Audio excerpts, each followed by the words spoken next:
And if you are removing a child, a contrary to the welfare finding in that order is mandatory. Right. If you do not make that finding whenever you remove a child from a placement, you're forfeiting federal funds. You can get away with it under state law. It'll catch up later. Things will get fixed. But my recollection is that the federal government says if you didn't make that right at the outset, first time through, you're not going to get any federal money for those services ever. And especially in the private removals, I mean, CPS will have its documents set up so that you're making those when you're signing off on it. On the private removals, grandma trying to take the kid, even if all the allegations are true, parents are horrible, those kinds of things, if you don't go through and check some boxes or make a finding somewhere in those original orders, CPS is going to have a kid that they can't pay for. And let me tell you, we just had this happen in Maricopa County. We've had, at Durango, I told you they have all of the cases going through one judicial officer initially for signing all these temporary orders.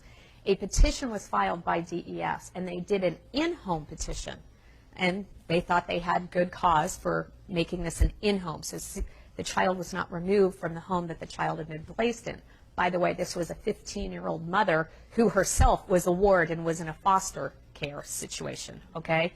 But when that paperwork is filed with the in-home petition, CPS, and when we say CPS and DES, we're talking the same thing, all right? Child Protective Services, Department of Economic Security.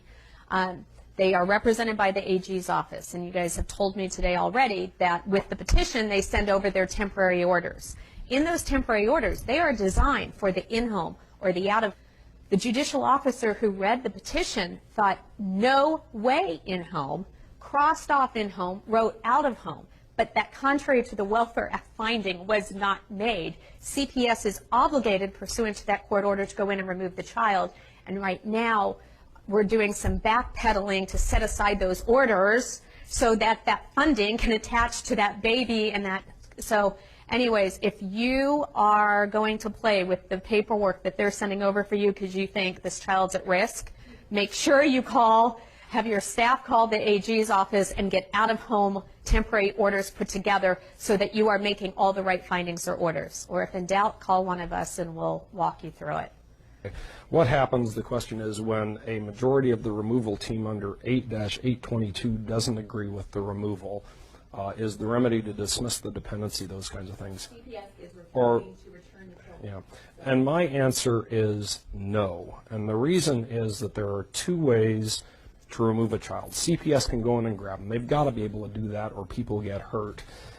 The second way is upon order of the court, children can be removed. And I don't think you can say in good faith, well, it looks like CPS messed up, and so I am forced as a judge to return a child to an abusive situation where someone is going to get hurt. My answer is, well, that's too bad. There must be some remedy in the law. Maybe it's a civil rights lawsuit or something for money if you want to pursue it. But once I've determined as a judge that this child should be removed, the answer isn't you messed it up previously and so we're sending the kid back. The answer is, okay, you're unfit. You go get a jury trial in civil land and convince them you're entitled to a bunch of money when the child should have been removed anyway.